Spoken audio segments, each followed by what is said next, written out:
My 4.5-year-old son likes to write letters in the air with his fingers. He also enjoys writing in a notebook. Most of the things he writes are things that can't be read, and puts shapes and weird drawings next to the letters. I ask him, what is that? And he'll say, it's the movie credits. How can I replace his writing in the air? I just think it looks socially weird, and I don't want people giving my son rude looks. While he's doing this, he closes his eyes really tight. Thanks a lot, Dr. Tarbox. I just want to say, on the one hand, I can't wait to hear what you have to say.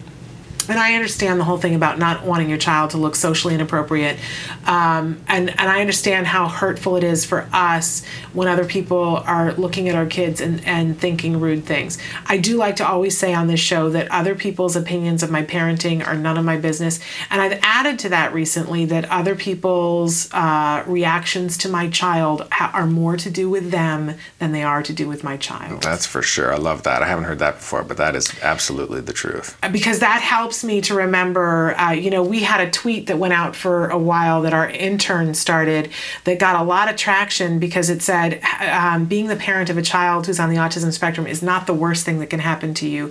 Being the parent of a child who's cruel to other children, that's the worst thing that could happen to you, right? By far. So when I see a child who's being rude to my child, I look to that parent and I feel a little sorry for them because I think, boy, you're in the worst. You're there's a word that I use, I'm not going to say it here, but you're in the you-know-whats, right?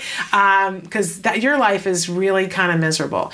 And that helps me to sort of language it so that I know I'm doing something that's remarkable here. What you're doing over there, not as remarkable. I feel sorry for you. So I think that's a legitimate way to look at it. Keep that in mind. But having said that, to get to the progress for this brilliant, lovable, sweet, adorable, I want to pinch his cheeks because he's making something and he's visualizing it and he's passionate about it. What can we do to help him turn that into something that's really productive for him? Right. Well, first of all, I want to echo what you were saying is the very first thing that I thought of when you were reading this is the kid is using his imagination. He's being creative. He knows letters and he can write. Like all of those things are things that many, many, many kids on the spectrum, we have to spend thousands of hours teaching those skills. So the fact that he already can do those things is fantastic. And yes, I know it can maybe look weird and make him stand out. But yeah, I mean, really, that's the first thing to know is that those are major strengths that he can build on. It is. And you do have to remember to celebrate that, right? Absolutely. Because we get so busy on, they got to be able to do this that we forget to celebrate. Woohoo! My kid has skills. That's right. Yippee! And honestly, there's a huge percentage of the typically developing population that doesn't have the imagination to sit there with their eyes closed and draw in the air and imagine things. You know what I mean? It's really cool. Yeah, I would guess that Walt Disney could do that. Right. And exactly. so he's in good company there. That's right.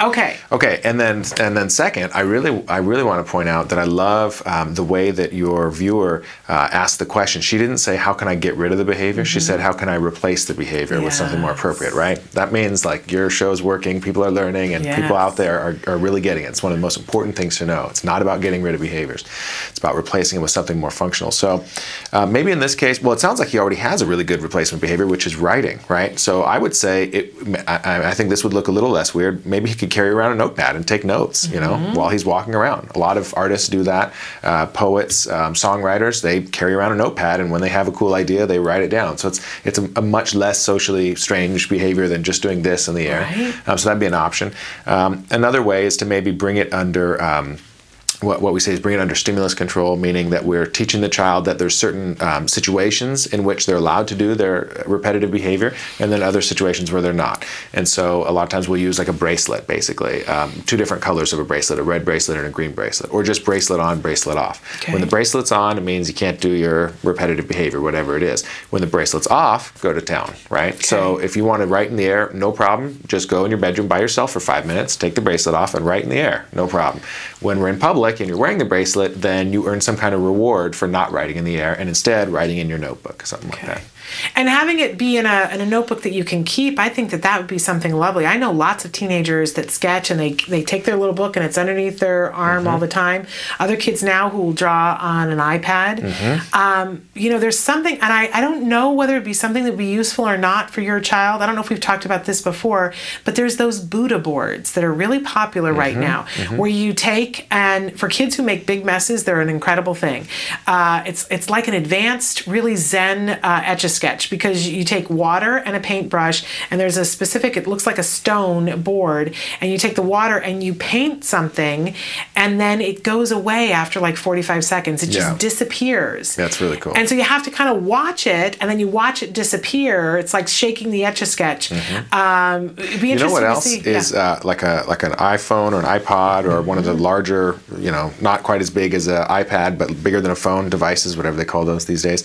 A lot of those you can buy a stylus for it, and you could do a drawing program, and he could, write letters, or he could draw, and you can save it if you like it. It's a nice little piece of art that your kid just created. Make it into a holiday card, whatever.